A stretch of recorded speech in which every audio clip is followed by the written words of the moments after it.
तुलसी जी की कहानी। कार्तिक के महीने में सब औरतें तुलसी माता को सींचने जाती। सब तो सींच कर वापस आ जाती, परंतु एक बुढ़िया आती और कहती, तुलसी माता सत की दाता, मैं सींचूं बिरवा तेरा, तू कर निस्तारा मेरा।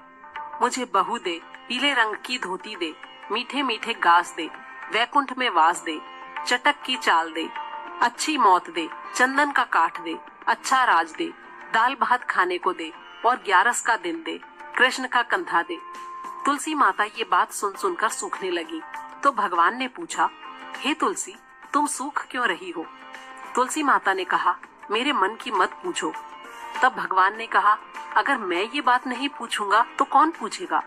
तब तुलसी माता ने कहा कि एक बुढ़िया रोज आती है और मुझसे ये बात कहकर जाती है, मैं सब बात तो पूरी कर दूंगी, लेकिन कृष्ण का कंधा कहाँ से दूंगी? तब कृष्ण भगवान बोले कि तुम चिंता मत करो, जब वो मरेगी तो मैं अपने आप कंधा दे आऊंगा, तुम बुढ़िया माई से कह देना। कुछ समय बाद बुढ़िया माई मर गई। सारे गांव वाले इकट्ठे हो गए और उसे ले जाने लगे तो वो इतनी भारी हो गई कि किसी से भी नहीं उठी। तब सबने कहा, ये तो इतनी पूजा पाठ करती थी, पाप नष्ट होने की माला फेरती थी, फिर भी भारी हो गई।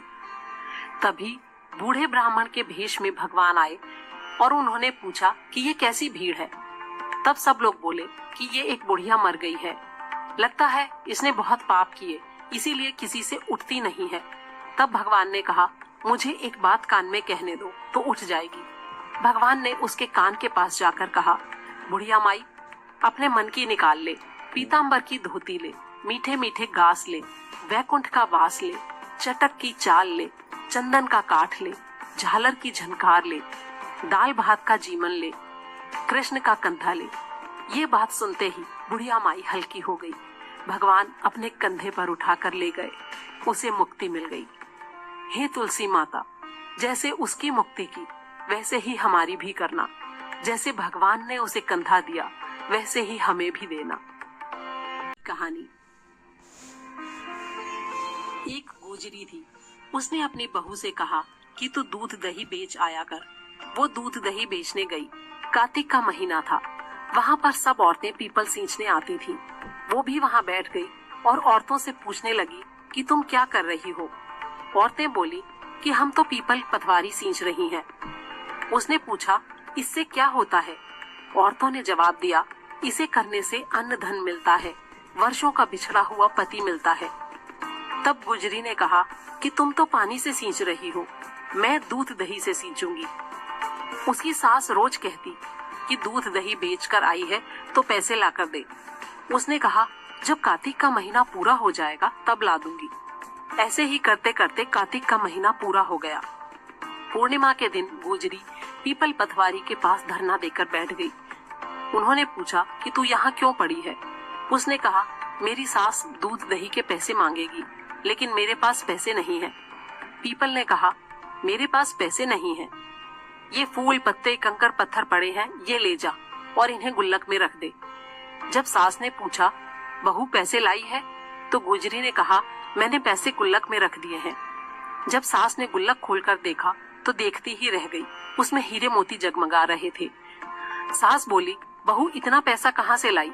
बहू ने आकर देखा तो गुल्लक धन से भरी हुई थी।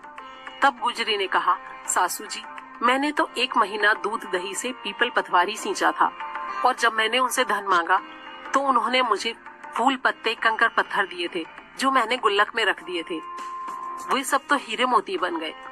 तब सासू जी ने कहा कि अब की बार मैं भी पतवारी सींचूंगी। अब सासू क्या करती, दूध दही तो बेच आती और हांडी धोकर पीपल पतवारी में डाल आती। फिर बहू से कहती कि मुझसे पैसे मांग। बहू ने कहा कि कभी बहू भी सास से पैसे मांगती है? तो सास बोली कि नहीं, तुझे मांगने पड़ेंगे, तू मुझसे पैसे मांग।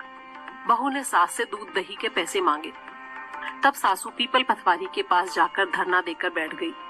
उन्होंने उसे भी वही फूल पत्ते कंकर पत्थर दे दिए और कहा, जाकर इन्हें गुल्लक में रख दे। जब बहू ने उसे खोलकर देखा तो उसमें कीड़े मकोड़े किलबिला रहे थे। बहू ने सास से कहा, ये क्या है? तब सास देखकर गुस्से से बोली कि पीपल पतवारी ने तो दुभात की, उन्होंने तुझे तो धन दिया और मुझे कीड़े मकोड़े दिए। तब सब बोले, कि बहू तो सत्य से सींचती थी और सासू धन की भूख से सींचती थी। इसलिए हे पथवारी माता, जैसा बहू को दिया वैसा सबको देना, जैसा सास को दिया वैसा किसी को मत देना। इल्ली घुनिए की कहानी। एक इल्ली थी और एक घुन था। इल्ली ने कहा, चल घुन, हम दोनों कार्तिक नहाते हैं। तब घुन बोला, तू तो गिरी छुहारों में लगती है, तुझ में तो बहुत ताकत है, इसलिए तू ही नहा ले। मैं तो मोट बाजरे में लगता हूँ, मैं तो नहीं नहाऊंगा। मैं तो हरे हरे बाजरे का सिट्टा खाऊंगा और ठंडा ठंडा पानी पीऊंगा। तब इल्ली तो राजा की लड़की के पल्ले लगकर नहा लेती और घुन नहीं नहाता। कार्तिक उतरते की पुन्नू को दोनों मर गए। कार्तिक नहाने के कारण बाद में इल्ली ने राजा के घर जन्म लिया और घुन उसी राजा के घर मेंढा बना।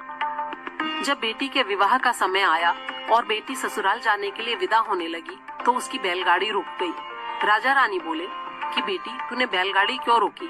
तुझे जो चाहिए वो मांग ले। तब लड़की बोली कि मुझे ये मेंढा चाहिए। वो बोले, ये क्या मांगा? तू जितना धन दौलत तुझे चाहिए ले जा, लेकिन ये मेंढा लेकर क्या करेगी? लेकिन वो नहीं मानी और बोली, मुझे तो यही मेंढा चाहिए।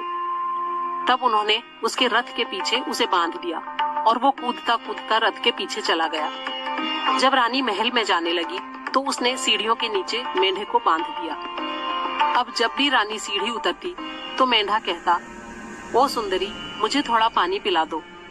तब रानी कहती, जब मैं तुझे नहाने को कहती थी तो तू कहता था मैं तो बाजरा खाऊंगा और ठंडा ठंडा पानी पीऊंगा।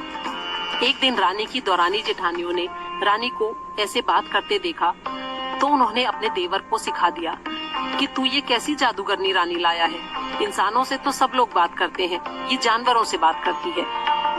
राजा बोला कि मैं कानों से सुनी बात नहीं मानता, अपनी आंखों से देखकर ही मानूंगा। अगले दिन वो छुपकर वहाँ बैठ गया और उसने देखा रानी जब महल से नीचे उतरी तो मेंढे ने फिर से वही बात बोली और रानी ने भी फिर से वही जवाब दिया। वो अपनी तलवार निकालकर खड़ा हो गया और बोला कि तू इस जानवर से क्या बात कर रही है, सारी बात बता, नहीं तो अभी तुझे तलवार से मार डालूंगा। रानी ने कहा कि औरत का भेद नहीं खोलना चाहिए। तब राजा ने कहा, मैं कुछ नहीं जानता, मुझे तो जो बात है वो पता करनी है। तब रानी ने कहा, पिछले जन्म में मैं तो इल्ली थी और ये घुन था। तब मैंने इसे कहा कि चल घुन, कार्तिक नहाते हैं, तो ये नहाया नहीं, जिससे ये मेंढा बन गया।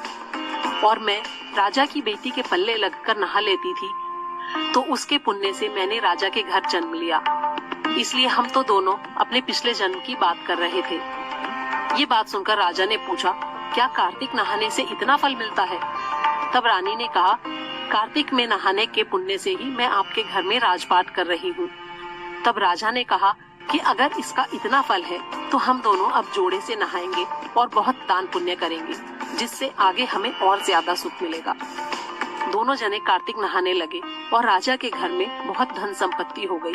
हे कार्तिक महाराज, जैसा इल्ली को सुख दिया वैसा सबको देना, जैसा घुन को दिया वैसा किसी को मत देना। लपसी तपसी की कहानी। एक लपसी था, एक तपसी था।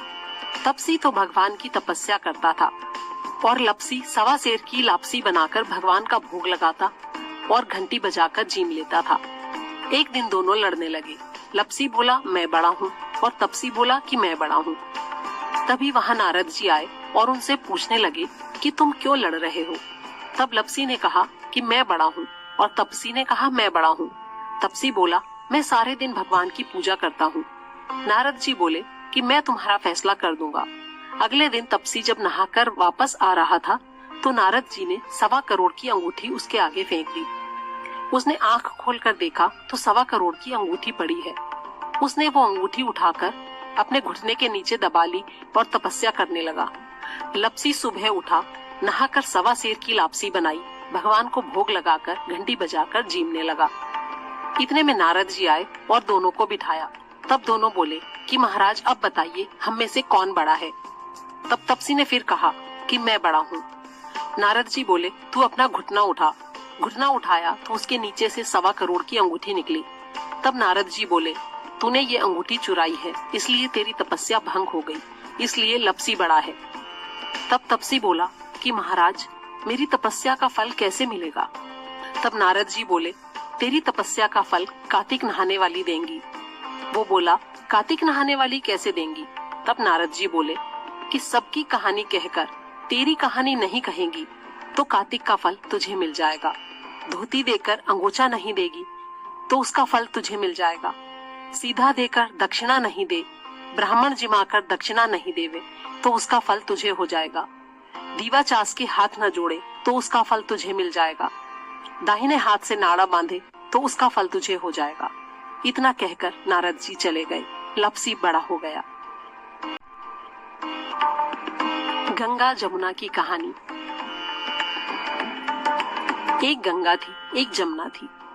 दोनों बहनें एक साहूकार के खेत में से जा रही थी तो जमुना जी ने 13 जौ के दाने तोड़ लिए।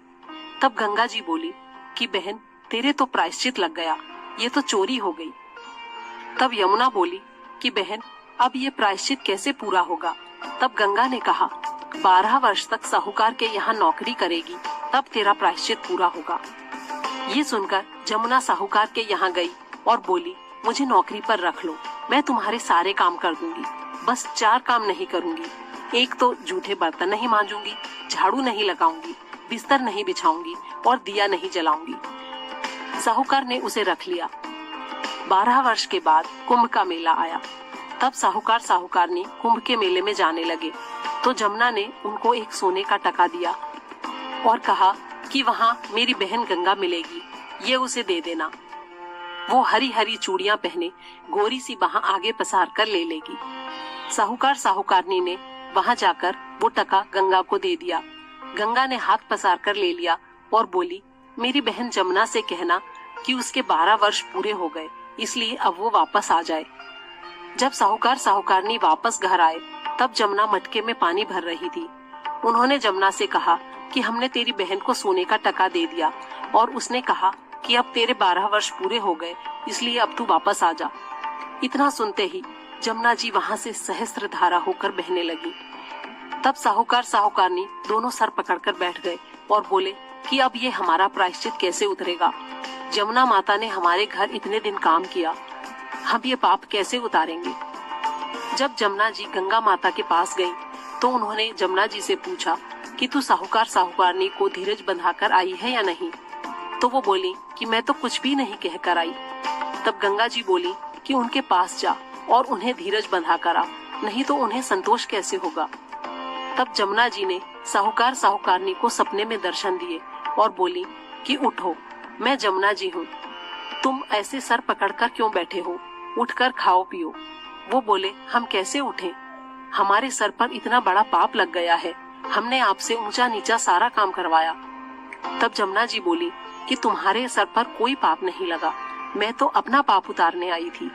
मैं तुम्हारे खेत से जा रही थी और मैंने जौ के 12 दाने तोड़ लिए थे, इसलिए मुझे उसका प्रायश्चित करना था, जिसलिए मैं तुम्हारे घर में काम कर रही थी। अब मेरे 12 साल पूरे हो गए, इसलिए मैं वापस आ गई। अब तुम्हारी मुक्ति हो जाएगी। जब साहूकार साहूकारनी ने उठकर देखा तो उनका घर धन से भरा था। हे गंगा माता, हे जमुना माता, जैसे आपने साहूकार साहूकारनी को दर्शन दिए और उनकी मुक्ति कराई, वैसे हमारी भी करना और सारे परिवार की करना। कहते सुनते की सबकी करना। नगर बसेरे की कहानी। इस कहानी को जाटके भाटके की कहानी भी कहते हैं। एक जाटका था, एक भाटका था। जाटका अपनी ससुराल जा रहा था और भाटका अपनी बहन के। रास्ते में दोनों कुएं पर बैठ गए। जाटका बोला, आ भाई, हम यहाँ पर नगर बसेरा करें। तब भाटका बोला कि मैं तो अपनी बहन को लेने जा रहा हूँ, तू ही कर नगर बसेरा। तब जाटके ने तो नगर बसेरा कर लिया और अपनी ससुराल चला गया। उसकी ससुराल में सबने उसका बहुत लाड चाव किया। भाटका अपनी बहन के गया तो जाते ही बहन के घर में आग लग गई। तो आग बुझाते बुझाते, राख उठाते उठाते उसकी टाट गंजी हो गई। शाम को दोनों फिर कुएं के पास मिले। तब जाटके ने पूछा कि बहन की कैसी खबर है? तो भाटका बोला, अरे भाई, मेरे जाते ही बहन के घर में आग लग गई, अभी तक रोटी पानी भी नहीं मिला। तब जाटका बोला कि मैंने तो तुझे पहले ही कहा था कि नगर बसेरा कर ले, लेकिन तू नहीं माना। तब भाटका बोला, भाई, तेरे नगर बसेरे में इतने गुण हैं, तो चल अब कर लेते हैं। दोनों ने हाथ में घंटी और चावल के दाने लेकर नगर बसेरा कर लिया। फिर भाटका अपनी बहन के गया तो उसका खूब आदर हुआ।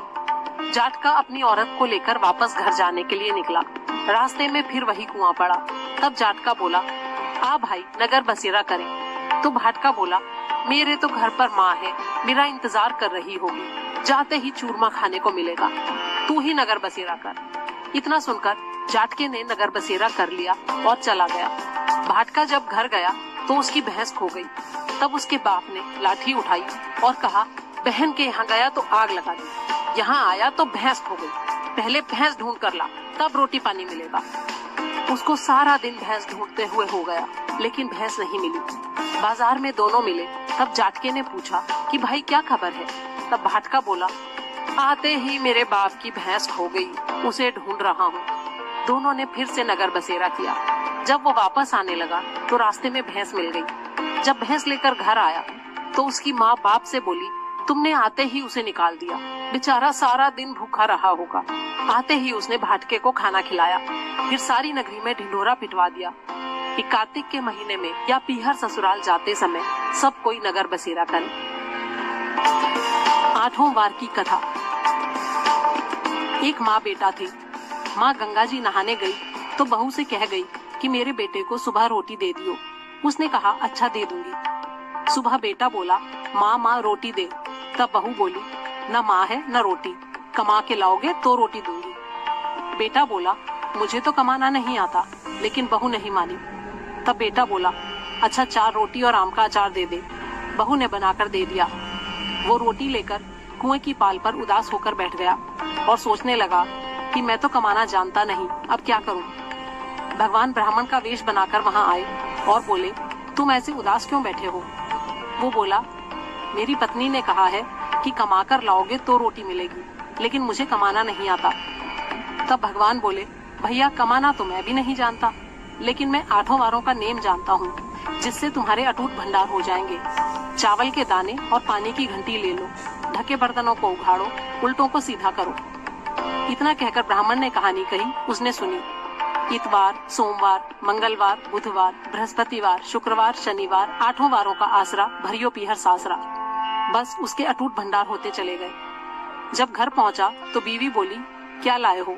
उसने कहा, 8 वारों का नेम लाया हूँ। तब बीवी ने सोचा, चलो कुछ तो लाया है। वो बोला, चावल के दाने और पानी की घंटी ला, उल्टों को सीधा कर, ढकों को उघाड़। फिर उसने कहानी कही, बीवी ने सुनी। इतवार, सोमवार, मंगलवार, बुधवार, बृहस्पतिवार, शुक्रवार, शनिवार, 8 वारों का आसरा, भरियो पीहर सासरा। कुछ दिन बाद वो बहू से बोला, मैं बेटी के जा रहा हूँ। फटे से कपड़े पहनकर बेटी के घर गया तो बच्चे बोले, नाना आए, नाना आए। बेटी बोली, कैसे भेष में आए हैं। बच्चे बोले, मैले भेष में आए हैं। बेटी ने उसकी कोई इज्जत नहीं की। उसने बेटी से कहा, बेटी मेरी 8 वारों की कहानी सुन ले। बेटी बोली, बापूजी मेरा तो मुंह जूठा है। तब उसके पिता भूखे ही सो गए। अगले दिन बेटी को तरस आया, बोली, लाओ बापूजी कहानी सुनाओ। तब बाप ने कहा, चावल के दाने लाओ, पानी की घंटी लाओ, ढकों को उखाड़ो, उल्टों को सीधा करो। तब पिता ने कहानी कही, बेटी ने सुनी। इतवार, सोमवार, मंगलवार, बुधवार, बृहस्पतिवार, शुक्रवार, शनिवार, 8 वारों का आसरा, भरियो पीहर सासरा। बस फिर क्या था, बेटी के भी अटूट भंडार होते चले गए। बेटी भर भर के टोकरे बांटने लगी। तब पड़ोसन बोली, तुम तो कह रही थी कि मेरा बापू कुछ नहीं लाया, फिर ये टोकरे भर भर के कैसे बांट रही हो। तब वो बोली, मेरे बापू तो खाली हाथ ही आए थे, ये तो 8 वारों की कहानी का फल है। तब पड़ोसन बोली कि अपने बापू से ऐसी कहानी हमें भी सुनवा दो। उसने बाप से कहा तो वो बोला, आज तो मेरा मुंह जूठा है, कल सुना दूंगा। अगले दिन उसके बाप ने पड़ोसन को भी 8 वारों की कहानी सुनाई। उसके भी खूब अटूट भंडार हो गए। जैसे उस ब्राह्मण के 8 वारों की कहानी से सबके अटूट भंडार हुए, वैसे ही सबके हों, कहते सुनते हुंकारा भरते अपने सारे परिवार के हों, हमारे भी हों। नितनेम की कहानी। एक छोटी सी लड़की नितनेम की पूजा करती थी। एक दिन उसकी भाभी बोली, काम की न धाम की, सारे दिन नितनेम करती रहती है। तब लड़की एक टांग पर खड़ी होकर बोली, हे नितनेम बाबा, अगर मैं सच्चे मन से तुम्हारा ध्यान करती हूँ तो सोने की मूर्ति बनकर आले में विराजमान हो जाओ। भगवान का सिंहासन डोल गया। छोटी सी लड़की तप कर रही है। नितनेम बाबा सोने की मूर्ति बनकर आले में विराजमान हो गए। जब लड़की ने आंखें खोली तो देखा सोने की मूर्ति बनकर आले में रखी है। उसने आवाज लगाकर कहा, भाभी देख लो, माँ देख लो, यही है मेरे नितनेम बाबा। अब माँ और भाभी भी दोनों नितनेम बाबा का ध्यान करने लगी। हे नितनेम बाबा, जैसे उस छोटी लड़की का सद रखा वैसे सबका रखना, कहते सुनते पुकारा भरते अपने सारे परिवार का रखना, हमारा भी रखना। कार्तिक की कहानी। एक बुढ़िया माई कार्तिक का व्रत रखा करती थी। कृष्ण भगवान रोज उसके लिए खिचड़ी का कटोरा रख जाते और बुढ़िया व्रत खोल लेती। उसकी पड़ोसने ये देखकर जलती थी कि इसका कोई नहीं है, फिर भी इसे रोज खिचड़ी खाने के लिए मिल जाती है। एक दिन बुढ़िया कार्तिक नहाने गंगा जी गई थी। भगवान आए और खिचड़ी का बेला मकान में रख गए। पड़ोसन ने खिचड़ी का बेला उठाकर मकान के पिछवाड़े में फेंक दिया। बुढ़िया आई तो उसे खिचड़ी का बेला कहीं नहीं मिला। वो भूखी रही और कहने लगी, कहाँ गई मेरी खिचड़ी, कहाँ गया मेरा बेला। पिछवाड़े में उस खिचड़ी के 2 फूल बन गए। राजा आया और उन फूलों को तोड़कर ले गया। रानी ने जब वो फूल सूंघे तो उसे गर्भ रह गया। राजा रानी के कोई संतान नहीं थी। उन फूलों को सूंघने से रानी के 2 लड़के हुए।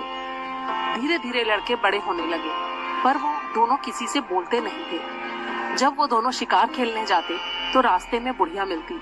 बुढ़िया कहती, कहाँ गई मेरी खिचड़ी, कहाँ गया मेरा बेला।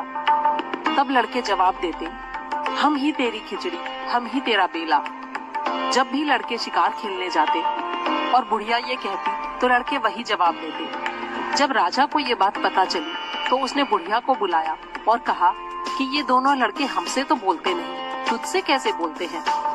बुढ़िया ने कहा, मुझे इस बात का नहीं पता, लेकिन मैं कार्तिक का व्रत करती थी तो कृष्ण भगवान रोज मुझे खिचड़ी देकर जाते थे। एक दिन मुझे खिचड़ी नहीं मिली। जब मैं कहने लगी कि कहाँ गई मेरी खिचड़ी, कहाँ गया मेरा बेला, तब लड़के बोले कि तुम्हारी पड़ोसन ने खिचड़ी फेंक दी थी तो उसके फूल बन गए। फूल राजा तोड़कर ले गया, उससे हम लड़के हो गए। हमें तो भगवान ने इस बुढ़िया के लिए ही भेजा है। तब राजा ने बुढ़िया को अपने महल में ही रख लिया। हे कार्तिक के राय दामोदर, जैसे आपने उस बुढ़िया को दिया वैसे सबको देना, कहते सुनते हुकारा भरते अपने पूरे परिवार को देना, हमें भी देना। तारा भोजन की कथा। एक राजा की लड़की तारा भोजन करती थी। उसने अपने पिताजी से कहा, पिताजी मुझे 9 लाख तारे बनवा दो, मैं दान करूंगी। राजा ने सुनार को बुलाया और बोला, मेरी बेटी तारा भोजन करती है, तुम 9 लाख सोने के तारे बना दो। ये बात सुनकर सुनार सूखने लगा।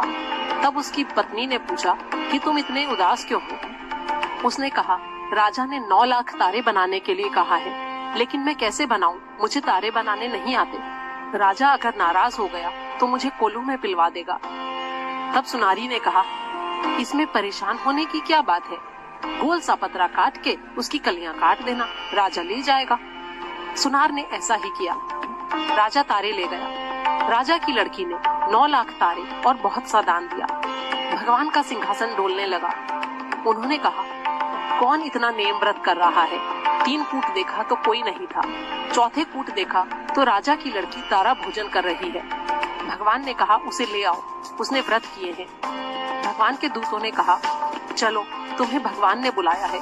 उसने कहा, मैं ऐसे नहीं जाऊंगी, मैं तो सारी प्रजा को, उस सुनार को जिसने मेरे लिए तारे बनाए, जिसने कहानी सुनी, सबको लेकर जाऊंगी। तब दूत बड़ा विमान लेकर आए और बोले, चलो। वो बोली, हाँ अब मैं चलूंगी। जब सब विमान में बैठकर जाने लगे तो रास्ते में उसे अभिमान हो गया, मैं तारा भोजन व्रत नहीं करती तो सबको स्वर्ग कैसे मिलता। ये देखकर दूत ने उसे विमान से नीचे उतार दिया कि तुम्हें अभिमान हो गया है, इसलिए तुम स्वर्ग नहीं जा सकती। दूत जब भगवान के पास पहुँचे तो भगवान ने कहा, इन सब में तारा भोजन करने वाली कौन सी है। वे बोले, प्रभु उसने अभिमान किया इसलिए हम उसे छोड़ आए। भगवान बोले, नहीं नहीं, उसे लेकर आओ। लड़की ने 7 बार क्षमा मांग ली है। हे भगवान, जैसे राजा की लड़की को स्वर्ग दिया वैसे सबको देना, कहते सुनते पुकारा भरते अपने सारे परिवार को देना, हमें भी देना। धर्मराज की कहानी। एक बुढ़िया माई थी। वो बहुत व्रत नियम रखती थी। एक दिन भगवान के घर से यमदूत उसे लेने के लिए आए। बुढ़िया माई यमदूत के साथ चल पड़ी। आगे गहरी नदी बह रही थी। बुढ़िया माई डूबने लगी। तब यमराज ने पूछा, माई गाय दान की हुई है क्या? तब बुढ़िया माई ने मन ही मन गाय माता का ध्यान किया तो गाय माता वहाँ हाजिर हो गई। गाय की पूंछ पकड़कर बुढ़िया माई नदी पार हो गई। थोड़ा आगे गए तो काले कुत्ते उसे खाने को दौड़े। तब यमराज ने पूछा, कुत्ते को रोटी दी है क्या? तब बुढ़िया माई ने मन में कुत्ते का ध्यान किया तो कुत्ते वापस चले गए। आगे चली तो काले कौवे बुढ़िया माई को चोंच मारने लगे। तब यमराज जी ने कहा कि ब्राह्मण की बेटी को सिर में तेल लगाने को दिया है कि नहीं। बुढ़िया माई ने ब्राह्मण की बेटी को याद किया तो कौवे ने चोंच मारना छोड़ दिया। आगे गई तो पैरों में कांटे चुभने लगे। तब यमराज जी ने कहा, चप्पल दान की है क्या? बुढ़िया माई ने याद किया तो चप्पल पैरों में आ गई। आगे चली तो चित्रगुप्त जी ने यमराज से कहा, आप किसको ले आए हो? तब यमराज जी ने कहा कि बुढ़िया माई ने दान पुण्य तो बहुत किया है लेकिन धर्मराज जी का कुछ नहीं किया, इसलिए आगे के द्वार बंद है। तब बुढ़िया माई बोली कि मुझे 7 दिनों के लिए धरती पर वापस जाने की आज्ञा दे दो। 7 दिन तक कहानी सुनकर उद्यापन करने के बाद मैं वापस आ जाऊंगी। बुढ़िया माई वापस धरती पर आ गई। पूरे गांव में खबर फैल गई कि बुढ़िया माई भूतनी का रूप लेकर वापस आ गई है। जब वो अपने घर गई तो बेटे बहू ने भूतनी समझकर घर के किवाड़ बंद कर दिए। तब उसने बेटे बहू से कहा कि मैं भूतनी नहीं हूँ, मैं तो धर्मराज जी के कहने पर वापस आई हूँ। मैं हर दिन धर्मराज जी की कहानी सुनकर उद्यापन करके वापस परलोक चली जाऊंगी। ये सुनकर बेटे ने उद्यापन की पूजा की सारी सामग्री इकट्ठी कर दी लेकिन कहानी का हुंकारा नहीं भरा। तब बुढ़िया माई पड़ोसन के पास गई और उसे कहानी सुनने को कहा। पड़ोसन ने कहानी सुनी और हुंकारा भर दिया। बुढ़िया माई ने 7 दिनों के बाद कहानी सुनकर उद्यापन कर दिया और सारा सामान दान कर दिया। धर्मराज जी ने बुढ़िया माई के लिए धरती पर विमान भेजा। विमान देखकर सभी गांव वाले स्वर्ग जाने के लिए तैयार हो गए। तब बुढ़िया माई बोली कि मेरी कहानी तो सिर्फ पड़ोसन ने सुनी है। सारे गांव वालों ने बुढ़िया माई के पैर पकड़ लिए और उससे धर्मराज जी की कहानी सुनाने के लिए कहा। कहानी सुनने के बाद सभी विमान में बैठकर स्वर्ग पहुंच गए। तब धर्मराज जी बोले, मैंने तो सिर्फ बुढ़िया माई के लिए विमान भेजा था, यहाँ तो पूरे गांव वाले इकट्ठे हो गए। तब बुढ़िया माई ने कहा कि मेरी कहानी इन सब ने भी सुनी है, इसलिए आधा पुण्य इनको भी दे दो। तब धर्मराज जी ने सारे गांव वालों को स्वर्ग में वास दिया। हे धर्मराज जी महाराज, जैसे बुढ़िया माई को स्वर्ग में वास दिया वैसे सभी को देना। कहते सुनते हुंकारा भरते सारे परिवार को देना, हमें भी देना। लक्ष्मी जी की कहानी। एक साहूकार की बेटी थी। वो हर रोज पीपल सींचने जाती थी। पीपल में से लक्ष्मी जी निकलती और कहती कि मेरी सहेली बन जा। एक दिन लड़की ने कहा, मैं अपने पिताजी से पूछकर कल बताऊंगी। घर जाकर उसने पिता को सारी बात कही तो पिताजी बोले, वो तो लक्ष्मी जी हैं, हमें और क्या चाहिए, सहेली बन जा। दूसरे दिन लड़की जब फिर गई तो लक्ष्मी जी निकलकर बोली कि मेरी सहेली बन जा। तो लड़की ने कहा, ठीक है, बन जाऊंगी। दोनों सहेली बन गई। लक्ष्मी जी ने उसे अपने घर खाने पर आने के लिए न्योता दिया। घर आकर लड़की ने बाप से कहा कि मेरी सहेली ने मुझे खाने का न्योता दिया है। तब बाप बोला, सहेली के जीमने जाइयो, अपना घर संभाल कर जाइयो, लेकिन कोई बात नहीं, चली जा। जब वो लक्ष्मी जी के यहाँ जीमने गई तो लक्ष्मी जी ने उसे शाल दुशाले ओढ़ने के लिए दिए, परखने के लिए रुपए दिए, सोने की चौकी, सोने की थाली में 36 प्रकार का भोजन कराया। जब वो जीम कर जाने लगी तो लक्ष्मी जी ने उसका पल्ला पकड़ लिया और बोली, सखी, मैं भी तेरे घर जीमने आऊंगी। उसने कहा, ठीक है, आ जाना। घर आकर वो उदास होकर बैठ गई। तब उसके बाप ने पूछा, बेटी, लक्ष्मी जी के यहाँ तो जीम कर आई है और उदास क्यों बैठी है? तो उसने कहा, पिताजी, लक्ष्मी जी ने मुझे इतना सब कुछ दिया, इतनी तरह का भोजन कराया, लेकिन मैं उन्हें कैसे जिमाऊंगी? हमारे घर में तो कुछ भी नहीं है।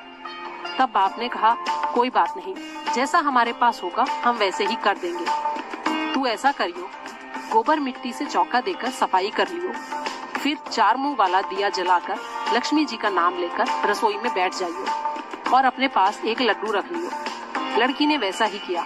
उसी समय वहाँ की रानी अपने महल में नहा रही थी। एक चील उसका 9 लखा हार उठाकर ले गई। लड़की के पास रखा लड्डू देखकर वो लड्डू तो उठाकर ले गई और हार वहीं छोड़ गई। लड़की हार को तोड़कर उसका एक टुकड़ा लेकर बाजार में गई और दुकानदार को बोली कि मुझे सब सामान दे दो। तब सुनार ने पूछा कि क्या क्या चाहिए। उसने कहा, सोने की चौकी दो, सोने का थाल दो, शॉल दुशाले दो, मोहर दो और 36 प्रकार का भोजन बन जाए इतनी सामग्री दो। दुकानदार ने उसे सारी चीजें दे दी। घर आकर उसने बहुत सी तैयारी की और बहुत सा भोजन बनाया। फिर गणेश जी से कहा कि लक्ष्मी जी को बुलाओ। तब आगे आगे गणेश जी और पीछे पीछे लक्ष्मी जी आईं। उसने चौकी रख दी और कहा, सखी चौकी पर बैठो। तब लक्ष्मी जी ने कहा, चौकी पर तो राजा रानी के भी नहीं बैठी, किसी के यहाँ भी नहीं बैठी। तब सहेली ने कहा, मेरे यहाँ तो बैठना पड़ेगा। मेरे माँ बाप, भाई भतीजे, मेरे पोते बहुएं क्या जानेंगे, मेरे अड़ोसी पड़ोसी क्या जानेंगे कि मैं लक्ष्मी जी की सहेली बनी थी। 28 पीढ़ियों तक यहीं रहना पड़ेगा। तब लक्ष्मी जी उसकी चौकी पर बैठ गई। तब उसने उनकी बहुत खातिर की। जैसे लक्ष्मी जी ने उसे जिमाया था वैसे ही उसने जिमाया। तब लक्ष्मी जी उस पर खुश हो गई और उसके घर में अन्न धन का भंडार हो गया। तब साहूकार की बेटी ने कहा कि मैं बाहर जाकर आती हूँ, जब तक मैं आऊँ नहीं तब तक तुम यहीं रहना। इतना कहकर वो बाहर चली गई। फिर वो वापस आई नहीं और लक्ष्मी जी गई नहीं। उसके घर में धन दौलत का अटूट भंडार हो गया। हे लक्ष्मी मैया, जैसा तुमने साहूकार की बेटी को दिया वैसा सबको देना। कहते सुनते हुंकारा भरते अपने सारे परिवार को देना, हमें भी देना। पीहर में, ससुराल में, बेटों पोतों को, पूरे परिवार को सबको देना। हे लक्ष्मी माता, सबका दुख दूर करना, दरिद्रता दूर करना, सबकी मनोकामना पूरी करना। आंवला नौमी की कहानी। एक आंवलिया राजा था। वो रोज एक मन सोने के आंवले दान करके उसके बाद ही खाना खाता था।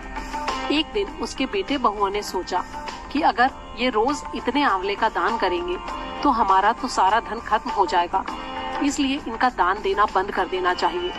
बेटा आया और राजा से बोला कि आप तो ऐसे सारा धन लुटा दोगे, इसलिए आज से आप आंवले का दान नहीं करोगे। तब राजा और रानी दुखी होकर उजाड़ जंगल में जाकर बैठ गए। वो आंवलों का दान नहीं कर सके, इसलिए उन्होंने कुछ भी खाया पिया नहीं। तब भगवान ने सोचा कि अगर मैंने इनका सत नहीं रखा तो दुनिया में मुझे कोई नहीं मानेगा। भगवान ने सपने में उसे दर्शन दिए और कहा कि तुम उठो, तुम्हारी पहले जैसी रसोई हो गई है और आंवले का पेड़ लगा है, तुम दान करो और जीव लो। जब राजा रानी ने उठकर देखा तो उनका पहले जैसा ही राजपाट हो गया था और सोने के आंवले पेड़ पर लगे थे। तब से राजा रानी रोज 1.25 मन आंवले का दान करने लगे। उधर बेटे बहू के घर में अन्नदाता बैर पड़ गया। आसपास के लोगों ने कहा कि जंगल में एक आंवलिया राजा है, तुम वहाँ चले जाओ तो तुम्हारा दुख दूर हो जाएगा। वे दोनों वहाँ पहुँच गए। तब रानी अपने बेटे और बहू को देखकर पहचान गई और अपने पति से बोली कि इन लोगों से काम तो कम कराएंगे, मजदूरी ज्यादा देंगे। एक दिन रानी ने अपनी बहू को बुलाकर कहा कि मेरा सिर धोकर मुझे नहला दे। बहू जब सिर धोने लगी तो उसकी आंख में से आंसू निकलकर रानी की पीठ पर गिर पड़ा। तब रानी बोली कि तूने मेरी पीठ पर आंसू क्यों गिराया है, मुझे बता। तब बहू बोली कि मेरी सास की पीठ पर भी एक ऐसा ही मस्सा था, हमने उन्हें घर से निकाल दिया था। वो 1 मन सोने के आंवले का दान करते थे, लेकिन हमने उन्हें ऐसा नहीं करने दिया। उसी बात की भगवान ने हमें सजा दी है। तब सासू बोली कि हम ही तुम्हारे सास ससुर हैं, तुमने तो हमें निकाल दिया था, लेकिन हमारा सत तो भगवान ने रखा है। हे भगवान, जैसा राजा रानी का सत रखा वैसा सबका रखना। कहते सुनते हुंकारा भरते अपने सारे परिवार का सत रखना, हमारा भी रखना। पंच भीखू की कहानी। एक साहूकार के बेटे की बहू थी। वो कार्तिक के महीने में सुबह जल्दी उठकर गंगा जी नहाने जाती थी। वो पराये पुरुष का मुंह नहीं देखती थी। राजा का लड़का भी वहाँ गंगा जी नहाने आता था। राजा का लड़का कहता कि जब मैं सुबह नहाऊं तो मेरे से पहले कोई भी नहीं नहाना चाहिए। जब 5 दिन कार्तिक के रह गए तो उस दिन साहूकार के बेटे की बहू नहाकर वापस जा रही थी और राजा का बेटा आ रहा था। शोर सुनकर वो जल्दी से जाने लगी, जिससे अपनी मोती की माला वो वहीं पर भूल गई। जब राजा के बेटे ने वो मोती की माला देखी तो बोला कि ये माला किसकी है? जब माला इतनी सुंदर है तो इसे पहनने वाली कितनी सुंदर होगी। उसने सारे शहर में ढिंढोरा पिटवा दिया कि जिसकी यह माला है वो मेरे पास 5 रात आएगी तो मैं उसकी ये माला वापस दूंगा। साहूकार के बेटे की बहू ने कहलवा दिया कि मैं 5 दिन आऊंगी, लेकिन किसी को साख भरने के लिए बैठा देना। राजा ने साख भरने के लिए एक तोते को वहां पिंजरे में टांग दिया। जब सुबह साहूकार की बहू आई और उसने पहली पैड़ी पर पैर रखा तो वो मन ही मन बोली, हे कार्तिक के ठाकुर राय दामोदर, यदि मैं सत की हूँ तो मेरा सत रखना, उस पापी को नींद आ जाए ऐसी कृपा करना।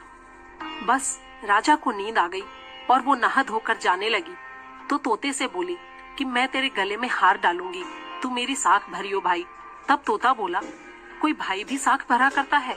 तब वो बोली, अच्छा मैं तेरे पैर में नेवर डालूंगी, तू मेरी साख भरियो मेरे देवर। तब तोते ने कहा, ठीक है भाभी, मैं आपकी साख भरूंगा। इतना कहकर वो तो चली गई। जब राजा उठा तो उसने तोते से पूछा कि क्या वो आई थी? तोते ने कहा, हाँ आई थी।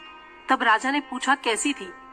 तोता बोला कि अप्सरा जैसी थी, बिजली जैसा उसका रूप था और गुलाब जैसा उसका रंग था।